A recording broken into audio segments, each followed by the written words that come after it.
kind of an introduction lesson to our next chapter. So we're a little bit out of order, but anyway, test is tomorrow, okay? You're going to come in, you're going to get logged in, and you're going to take the test. There's not going to be 10 minutes of studying or anything like that tomorrow, because I want you to have the whole period, as much of that period as what you need for that test, yes. How many questions are there? 60-ish, something like that. 60 or 67. Okay. To prepare, I feel like I'm a record player that's broken, and I've been repeating this since last week, Friday. You should have your copied and pasted document with all of the questions you got wrong from your previous quizzes. That's something that should be ready to go. Okay, you also have the question bank. Now I get it, there's 127 questions or whatever. Obviously I'm gonna only choose about half of those, but if that's something you desire to use to go through, you can do that. And then also, please don't forget about vocabulary. And if you do all this stuff, your vocabulary is gonna be a part of it. Well, like as an example, you have to know what an economic interest group is. And right now, some of you are like, yep, that's that group that's concerned about making money, represents like labor unions.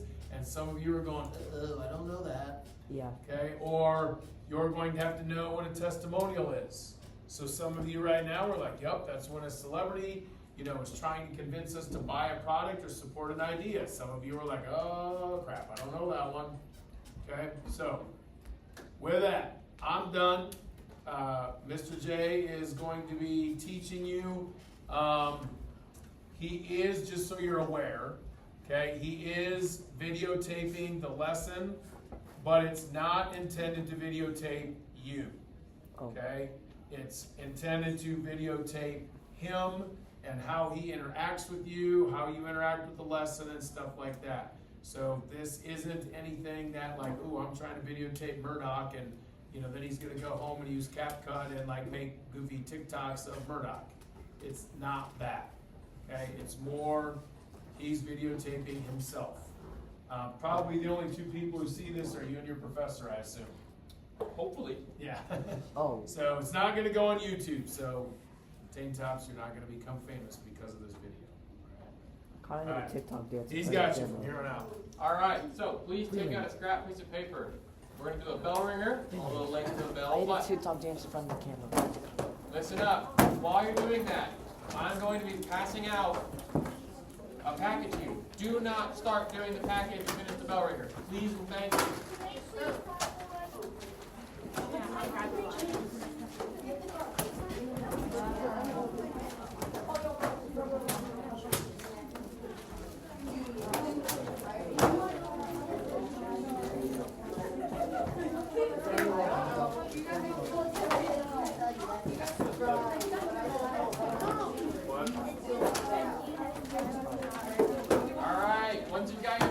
Paper out. Make sure we're answering these questions silently. We only got about 4 minutes to answer them.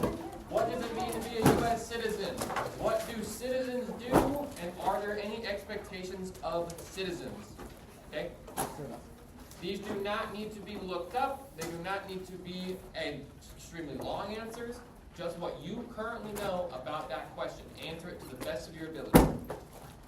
Everyone understand? Okay.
start wrapping up those answers. If you didn't answer them all, that's fine. Again, these are just a bell ringer. You don't necessarily have to answer them completely and wholly. Just want to know what you know already. So, who's willing to share an answer they got for number 1? Alright, so, being a, what it means to be a U.S. citizen is like you are part of like the Declaration of Independence. You can like do whatever you want in this free country within the laws. Within the laws. Okay. Thank you for clarifying within the laws. Good answer, right?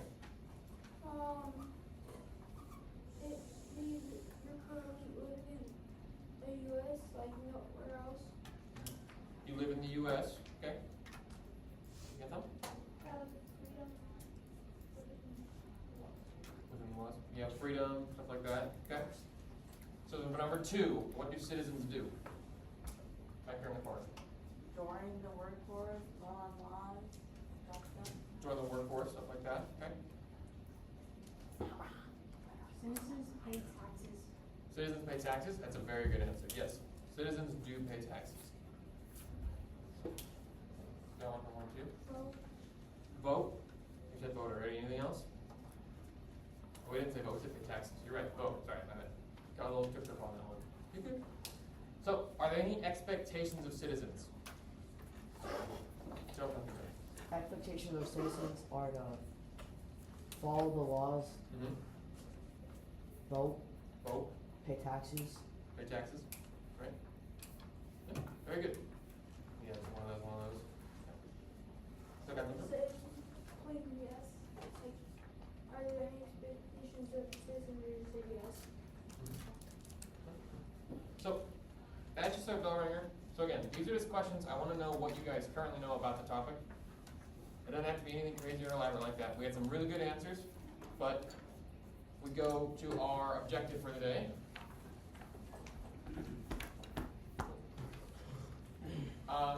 Today we're going to be learning how to understand and explain what it means to be a citizen, just in general, how you might become a U.S. citizen, and then what is expected of you as a U.S. citizen. Okay? Why are we learning this? It is incredibly important for us. You want to take a shot at it? Yeah, we're learning about it because we're citizens of the United States. It's important for you as a citizen to know how to be a good citizen, so that you may be a better citizen going forward, so this may become perhaps a greater nation as a whole. All right? It is through you that change can happen, both good and bad, and so it is important that you know what it is to be a good citizen first. So what we're going to do today is we're going to read 3 paragraphs right away. I'm going to do the first one to model it and show you how to do it. The second one we'll do together, where I'll let you read it for a second, and we'll come together and answer the questions. And the third one you'll do on your own or with a partner. After that, we have a T-chart that you guys need to fill out using 2 more paragraphs. And at the end, I want you to try and revisit those 3 questions we asked right at the beginning. Okay? So for the first one, first paragraph, Mr. Good. Oh, sorry. Fine. So, before you read the paragraph, some good practice for any time you read something like this is to read the questions first so you know what you're looking for. So for number 1, in your own words, describe what it means to be a citizen. Okay? Get there. Keep your hands down. We're going to read the paragraph first. Then list 2 ways you can already be a U.S. citizen at birth. And the third question, why might some citizenship cases get a bit complicated for people born outside of the U.S.? These are not all going to be found in the text. Some of these require critical thinking. Think outside of the box to answer them. But if it's in the text, answer with the text. So, when we read this, it goes, citizenship means being a member of a country and having full rights and responsibilities under that country's law. Right? We talked about that already with some of our preliminary answers. Some people are born a United States citizen. Okay? You were born one. Doesn't mean you become one later. People who are born in the United States are automatically citizens at birth. If you are born within the country's borders, it does not matter if it is Oregon or Nebraska. You are a United States citizen Additionally, if you are born in a U.S. territory, like Puerto Rico, you are also a United States citizen. Hawaii, yes, Hawaii is a state, and it's still, so it doesn't have to be within borders per se, but you do not have to only be there to be a citizen at birth. If, so if you were born outside of the U.S. to parents who are both citizens, you can also be born a United States citizen. You do not have to be born in the United States for it. The rules can get a bit complicated for people born outside the U.S., specifically for people who only have one parent, but they are generally also citizens at birth. One parent is a U.S. citizen. So for the first question, in your own words, since we're doing it with mine, this question is a little bit mute, but what does it mean to be a citizen? Being a citizen means being a legal member of a country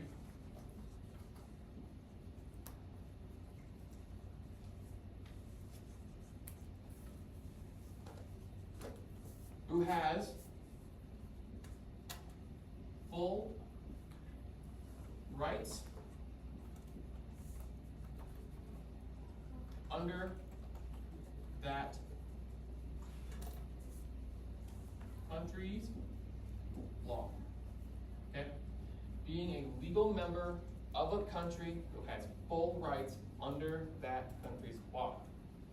Okay? If I go to France, I'm not a citizen of France, thankfully. One choice. Why thankfully? We'll get to that later. But I do not have the same protections as a French citizen, just as a French person who comes to the United States does not have the full protections of an American citizen.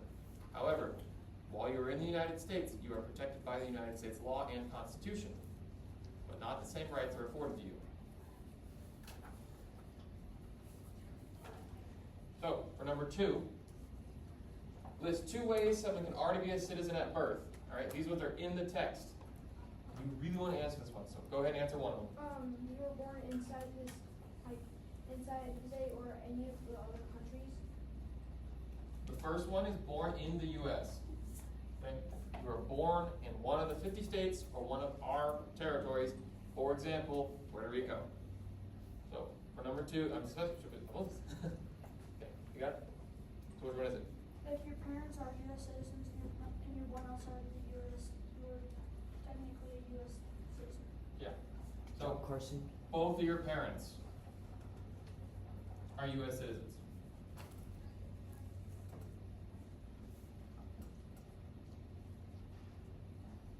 Okay?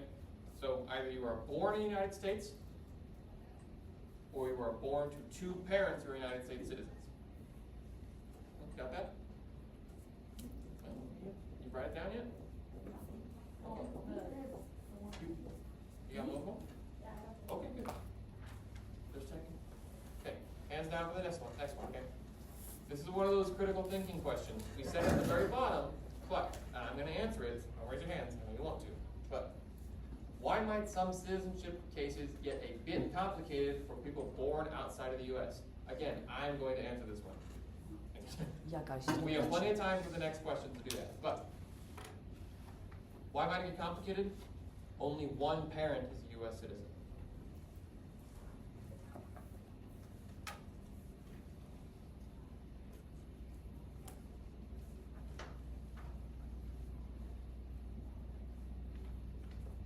Or simply you were born in the wrong place. There are some countries, right, the U.S. is not in good relations with, okay? Like Russia, China. like China, North Korea. okay? These countries that the United States does not get along with, if you're born there, you could potentially not be initially guaranteed citizenship if you do not have 2 parents who are citizens. But you could be having a child with a citizen of North Korea, or China, or Russia, okay? Do what you want as an individual, but understand that there are some consequences sometimes, right? So, or you were born in the wrong place.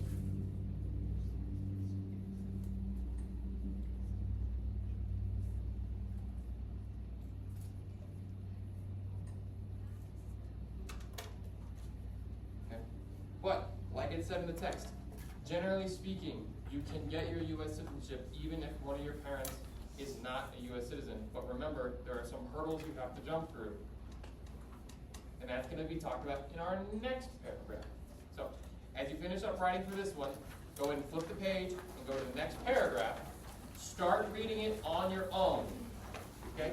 When we come back together, I will read the paragraph to you one more time, and I'll have you answer the 4 questions. There is one more question on the back of that page. Okay? Go ahead and read.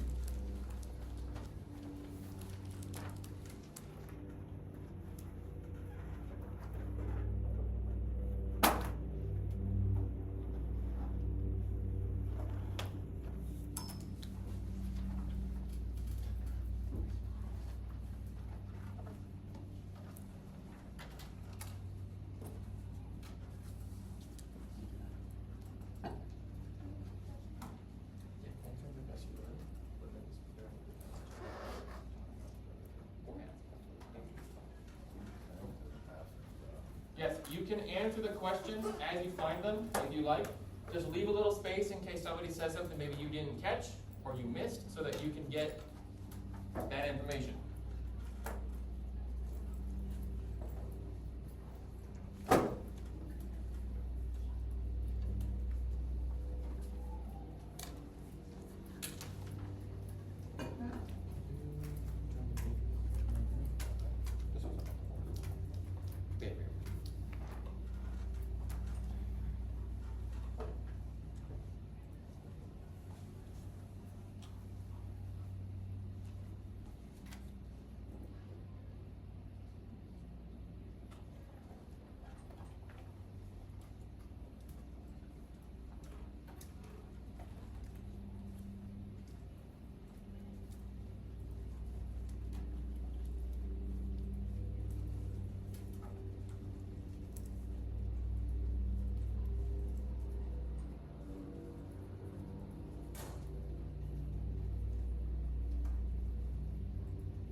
There's one more question on the back page, if you want to take a look at it.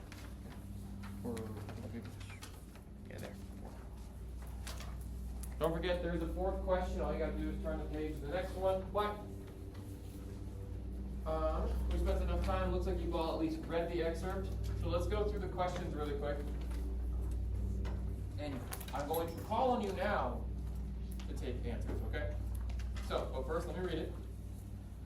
What if you weren't born in the U.S. and neither of your parents are U.S. citizens? You can still become a citizen through a process called naturalization. To qualify, applicants must be at least 18 years old and have been permanent residents of the United States for 5 years. There is one shortcut. People who serve in the U.S. military for at least 1 year can have this process sped up or expedited. Okay? Because they've shown a commitment to the United States by serving in its military. Applicants must also have good character, speak English, and pass a civics test and an interview.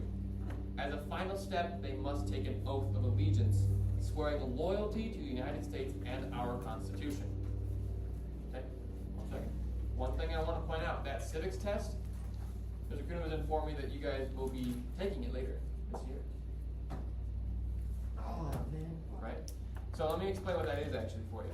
It is 10 questions picked randomly out of 100, and they can be anything over U.S. history, U.S. civics, it can be a whole bunch of things. And so in order to pass that test, you have to study all 100 questions to get 10 right.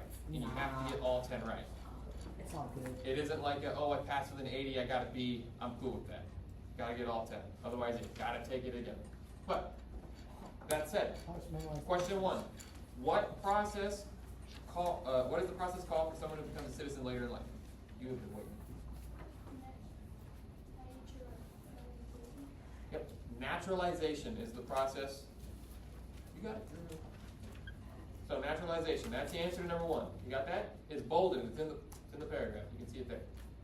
Number two, fill in the blanks. To qualify for citizenship, an applicant must be at least 18 years old and live in the U.S. for at least 5 years. Very good. All right. So, name 2 things an applicant must do to complete the naturalization process. Bear in mind, there are a lot of them. Okay? So here.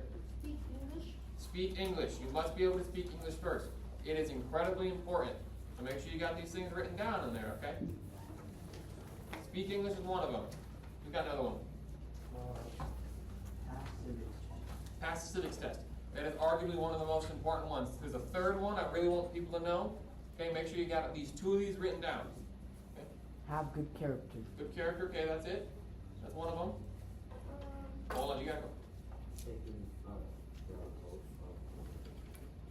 Allegiance? Yes. So that is arguably one of the most important ones, and there's a reason for that. In order to become a U.S. citizen, you have to take this oath of allegiance, right? And depending on what country you come from, that might mean renouncing your citizenship or giving up your citizenship in that country. All right? So I have a friend right now who's from Venezuela, but he lives in Panama. All right? He's here at school in the United States, but he cannot be a Panamanian citizen because if he does that, he has to renounce his Venezuelan citizenship, and he doesn't want to do that. You guys understand? Certain countries do not get along with each other. And as a result, if you take one country's citizenship, you may in turn have to give up yours in that other country, your home country. You may not even be allowed to return. Okay? So that's especially the case in my friend who's from Venezuela. If he gives it up, he'll never be allowed to return to Venezuela, at least until the current power structure changes. And that is the case for a lot of countries all over the world, not just Latin America. All right? And for the last question, what is the purpose of the Oath of Allegiance? Okay? I just talked a lot about it. I got a lot more. One more for you. Swearing loyalty to the USA. Swearing loyalty to the USA. All right? And what's the second part of that? I just got done talking about it. In our Constitution. And our Constitution. Okay? What about you? Anything else? No? Okay. That last little bit that I want you to bear in mind is that it might ask that you give up your citizenship in another country. Okay? So now if we flip to the last one of the paragraphs we're going to read today, allegiance and citizens who owe it. This one I want you to read on your own or with a partner. Okay, but before you get started on that, you're going to answer these questions together. We're not going to come back together as a group to do it. Once you're done with that, you can get up to groups of 4 and you can answer the next section, all right? The next section has 2 paragraphs, and it's your rights as a U.S. citizen and your responsibilities as a U.S. citizen. After both of those paragraphs, you'll see a T-chart on your last page, more or less. Okay? I want you to find the rights you think are most important, and I want you to find the responsibilities that you think are most important from the paragraphs. Understood? All right. Go ahead. If you want to get into a partner, you absolutely can. You're good. Yeah, I'm going to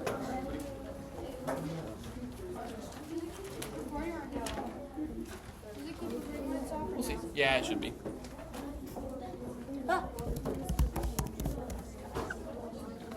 Yeah, we're good.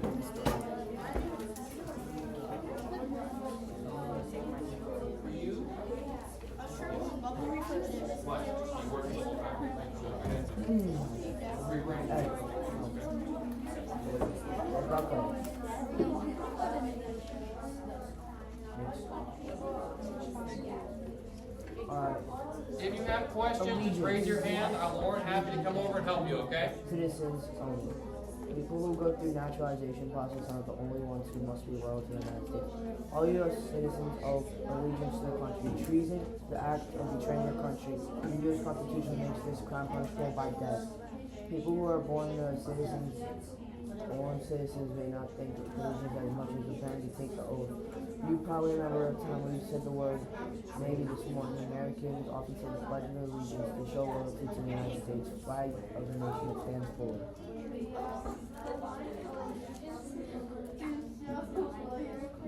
I pledge allegiance to the flag of the United States of America. United States of America, and to the republic for which it stands, one nation. I know it's in the excerpt, but They said define it on words. We're just gonna word it a bit different. no. Right. Well, define allegiance, not the pledge. Oh, Just the term allegiance. I thought pledge was the allegiance. No. Read the excerpt. Okay. Oh yeah, I see. I get it Okay. now. Allegiance is and it's also in the last one we just did, the last paragraph. Okay.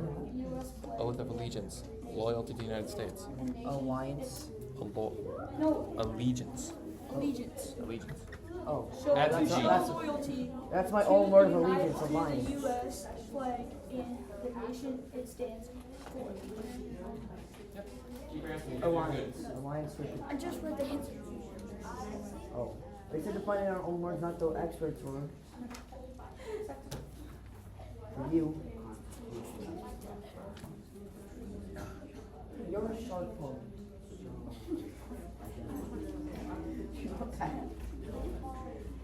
So you.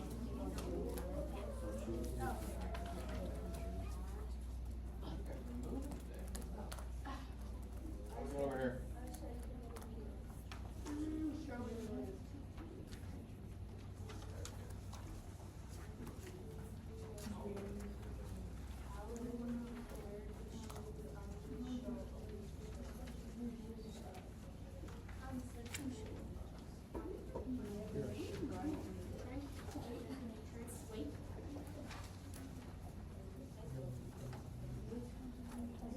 Laptop's closed for now. Got all the materials you need right in front of you. Okay. Well, you're a shark phone. Every single one you want.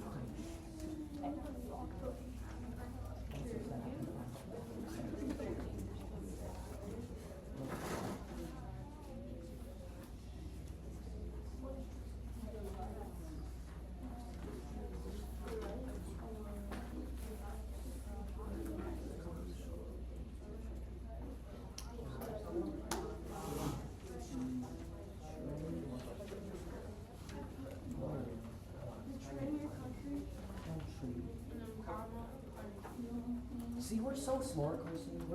We're just the smartest. Alright, nation. I see some of you guys are finishing up with that first section. Yeah, that's us. Alright, that I gave you. We're not gonna go through and review that right now. Just make sure you have those answers on your own paper, but this is not saying you have to move on. Finish up with that before you move on. Okay, then there's the next two paragraphs, read them and pick out what rights and what responsibilities you think are most important and put them on the T-chart for comparison. Okay? So keep working. I'll be around to check in with you guys.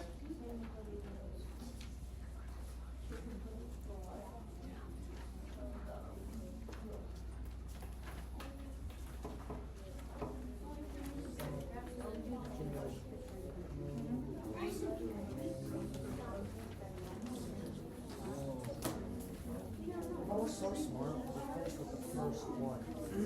Right. So guys, let's see what you got. I finished with that. Actually, that's not I put. I'm put. You didn't write anything. I did. Oh, we put something. Okay. What'd you So use for they three? know they're loyal to the United States of America. Yeah, fuck off. Why do you think allegiance is important for all citizens, both born and naturalized? What'd you say? The show commitment and then they're loyal to the United States. Absolutely. Told you, buddy. He said the same thing you did.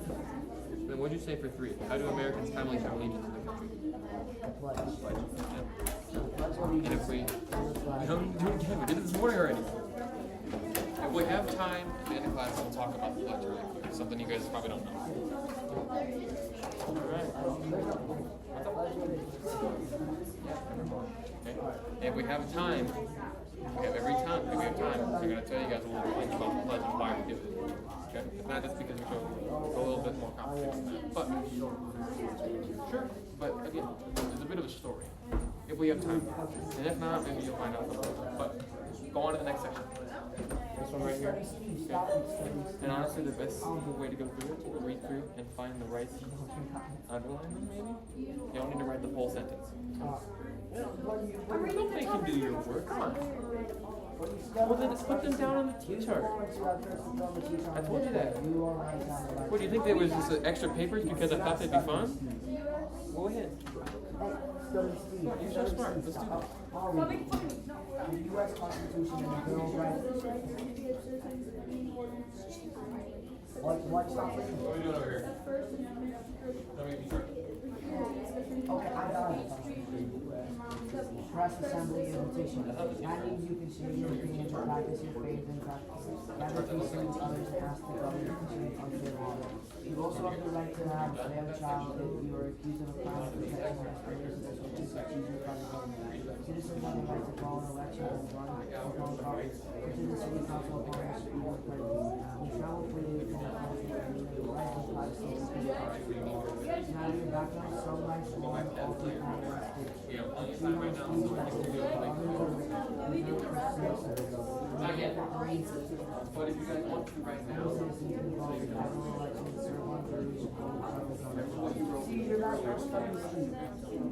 then maybe answer questions, and I'll let you have them now. No stuttering? Yes, watch. Along with those freedoms, some rules keep.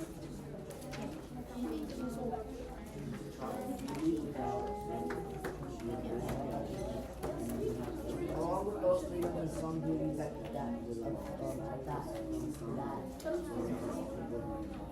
along with those freedoms and some duties that keeps our democracy loving and also citizens must obey the laws of others, rules, paying taxes, or respecting other people's property. Citizens have the duty to serve under the rules of law. This ensures their trials for everyone is also responsibility for the election and state and foreign. What if you're trying to make right? What they're answering the question? Out of America's founding building. What's an example of that? You're a shark. No. What did you say? That's all. What do we do every morning? I mean, maybe in the shower, but not necessarily. Oh, what do we just do? What did we do differently? They were different parts. But the pledging of every morning, that's something we do for a reason. I have time. Oh. It means like a completely different thing. When you pledge allegiance, when you pledge allegiance, that's loyalty. When you give an oath, and I promise to remain loyal, and I have no more ties.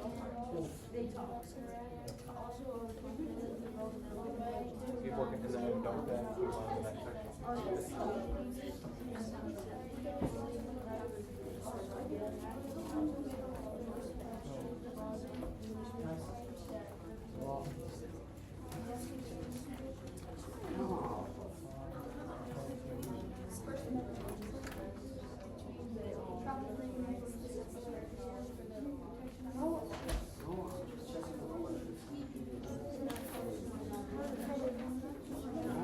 That is where proteins and protection.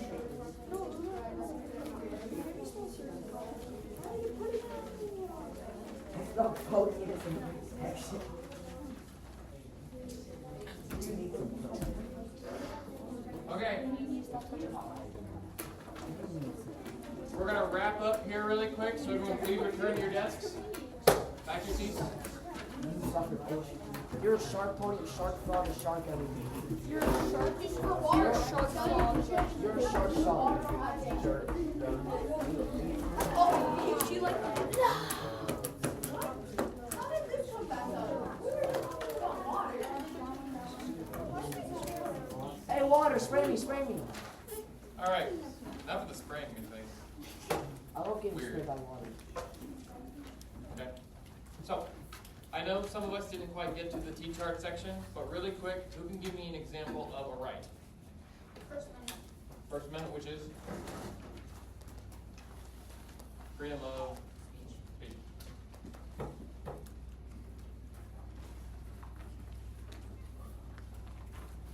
Okay. Who can give me an example of a responsibility? Taxes. Pay your taxes. Yep. My favorite one. Oh, you might be the only one who thinks that. Who can give me an example of a right? Right there. Right to vote. The vote. You have a right to vote. responsibility? Obey the law. Obey the law. Yep. Follow the law. Alright, so another right? Oh wait, I have a right. You have a responsibility? Yeah, come back to me. Okay, right over there. Right of a fair trial. Yes, you have a right to a fair trial. Okay. And I don't know what this course is going to entail. I don't know if we'll go over the Bill of Rights or not. But the majority of these rights are going to be in that. The first 10 big ones, alright? So, responsibility really quick. What do you got? Is voting a responsibility? Voting is a responsibility. So, these two are connected. Okay? If you want something done in the United States, you need to petition your local government, and perhaps there was a right for that. What was that one called? The right to? Remain silent. The right. I was going to say the right to petition, and you guys, and I don't understood that one, but that just means you have the right to ask the government to make changes. No. The right to remain silent. You do have that one. I don't know. Maybe that might apply to you more than everyone else, but I'm kidding. You guys know what that one means, though? The right to remain silent. It means you don't have to answer the question to somebody if they're asking you. Yeah, that means the police officer cannot, you don't have to respond to the officer. You don't, but sometimes not responding is incriminating too. Well, that's not the topic of this Then one. how do we have the right to remain silent? Why do we have it? No, how does that work? We just don't A talk. police officer can ask you questions. You do not have to answer them. But if you do not answer them, it is sometimes considered, Guilty. well, not guilty. That's something different. It just looks incriminating if you don't want to answer questions. So if I I mean, if you say no, it Well, better be true. Say nothing. If you say nothing, then you'd be like, well, he's clearly exercising his Fifth Amendment right. Oh, then Does not have to answer my I'm question. not going to answer any questions without my lawyer present. Lawyer. Very good. That's a good I'm not one. gonna Where's answer my I any hope questions none with of my you ever mom. have to talk to the police, but if you do, well, Yeah, that's what me and my Lamborghini. I talked to officer. remember, be respectful of police officers. But we're gonna finish up with this stuff, okay? Take the packets home with you. There's that last page of the packet that says the same question that we started with at the very beginning. What I want us to do really quick for our wrap up, and I want us to take a look at why we do this. Okay, and then we can ask some questions maybe I got you. about Got you. about this thing in general. Okay? Why is it important that we learn these things? Somebody tell me. So to be a good United States American citizen and we don't go to jail. Absolutely, the jail part. Bravo. But so that we learn to be good citizens. Okay? It is important that we are good citizens so that we see the change that we want to see in the world, so that it may be better. All right? People fought for our rights. Yes, absolutely. People have fought for your rights that you have. Not just the founding fathers in the Revolutionary War, but in the 1960s with the Civil Rights Movement. All right? There is so much on this topic that you guys are going to cover here soon, that today it is just an introduction. I want you to understand what you learn in this unit is incredibly important. All right? Civics will follow you for the rest of your life. All right? You will be asked to vote like every year.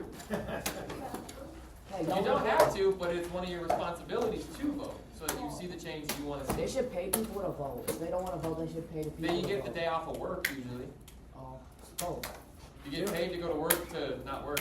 Something I've always said to kids is, you have to know what you're guaranteed and what you're promised, just so you know when somebody's trying to take that away from you. and Does that you make don't get no money if sense? you don't go to work. You have to know what our country They should pay us. guarantees you, what our country promises you, because if someday somebody tries to take it away from you, you can go, hey, wait a minute, nah, you can't do that to me. Who are you? Because of X, Y, and Z, Because you have rights. except for tank And tops. responsibility. Yeah, we don't have rights. We don't have no lefts, we only have rights. Absolutely.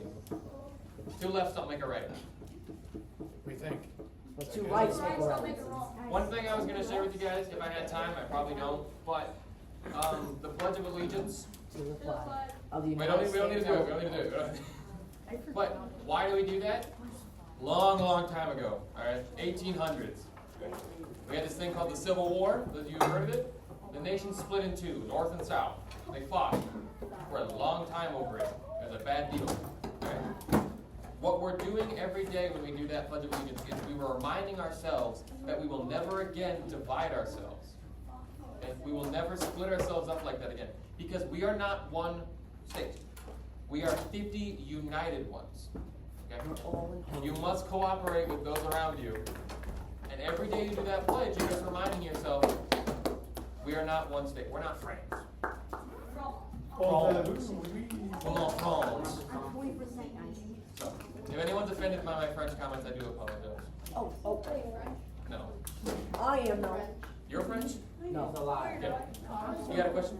Are we only country with states? Not necessarily.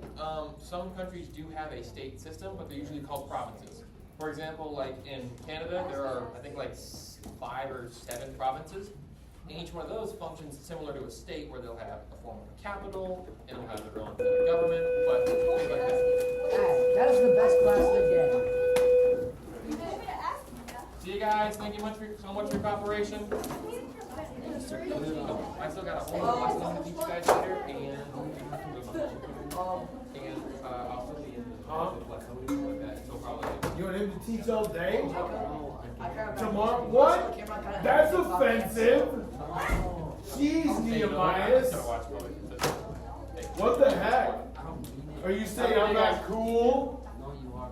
Oh, sure. Now you're just trying to be nice.